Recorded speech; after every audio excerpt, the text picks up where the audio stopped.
দলের নেতৃত্বে সিদ্ধান্ত গ্রহণ করেছি, আমরা প্রথমে ভুল ধরিয়ে দেব, আমরা প্রতিবাদ করব, তাতেও যদি সমাধান না হয় তাহলে ইনশাআল্লাহ প্রতিরোধ করা হবে।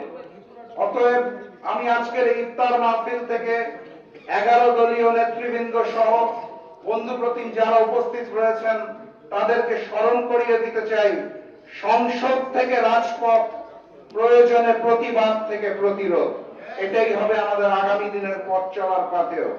সম্মানিত সাথী এবং বন্ধুগণ, আপনারা জানেন বিএনপি ক্ষমতায় আসার পরপরই দ্রব্যমূল্যের ঊর্ধ্বগতি, সমঝোতার চাঁদাবাজি, দলীয়করণ প্রশাসনিকভাবে প্রত্যেকটা জায়গায় শুরু হয়েছে। আমরা দেখতে পেয়েছি তারা ক্ষমতায় আসার অল্প কিছুদিনের মধ্যেই হত্যা, ধর্ষণ, লীলা খেলা শুরু হয়েছে সেই অতীতের মতোই।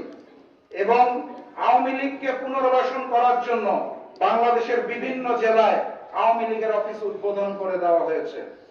এই নতুন গণতান্ত্রিক বাংলাদেশে এই নতুন বিএনপিকে আমরা আশা করি নাই। আমরা দেখতে পেয়েছি এই বিএনপি ক্ষমতায় আসার পরপরই জুলাই সনদকে অস্বীকার করতে চায়, তারা সংস্কার চায় না এবং তারা সকল বিষয়ে সংবিধানের বৃদ্ধাঙ্গুলি আমাদেরকে দেখাতে চায়। আমি স্পষ্ট ভাষায় বলতে চাই, সকল বিষয় যদি সংবিধানের মাধ্যমে সমাধান করতে হয় তাহলে যে ভোটটি হয়েছে সেই ভোটটিও অবৈধ, তারেক রহমানের বর্তমানের প্রধানমন্ত্রিত্ব অবৈধ। আমাদেরকে সংবিধান মেনে চলতে হলে এখনকার এই নির্বাচনকে অবৈধ বলতে হবে এবং মেনে নিতে হবে দুঃখের সাথে যে ফ্যাসিস্ট শেখ হাসিনাই বোধহয় বাংলাদেশের প্রধানমন্ত্রী হয়ে রয়ে গেছেন এখন, যেটা কোনোভাবেই সম্ভব নয়।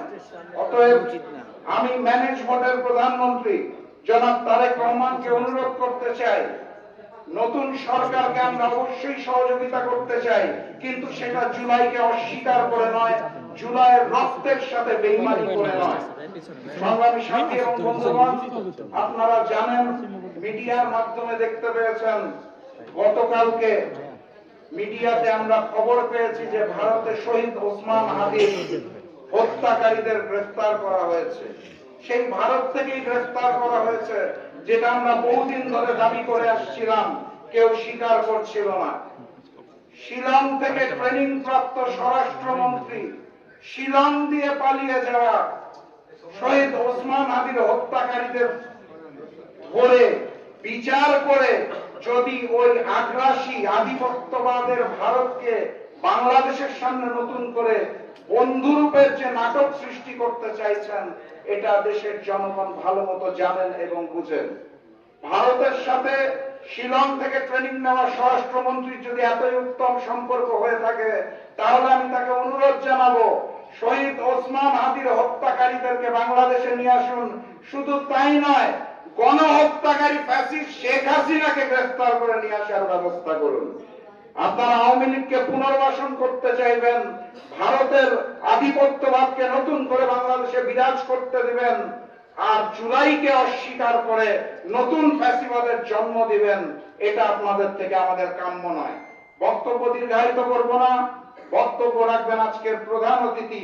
আমি শুধু সর্বশেষ সংক্ষেপে বলে যেতে চাই, যদি মনে করে থাকেন ওই পূর্ববর্তী আওয়ামী লীগের মতো করেই নতুন ফ্যাসিবাদের জন্ম দিয়ে আগামী বাংলাদেশ চলবে, তাহলে হুঁশিয়ার উচ্চারণ করে দিতে চাই, এই পবিত্র রমজান মাসে ইফতারিকে সামনে রেখে আল্লাহর নামে কসম করে বলতে চাই, এই নতুন বাংলাদেশে আর জালিমতন্ত্র চলবে না, ফ্যাসিবাদ চলবে না।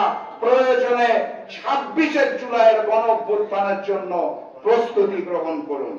সবাইকে ধন্যবাদ। বিজয়ের পথে যাত্রা শুরু, জীবন অথবা মৃত্যু। আসসালামু আলাইকুম।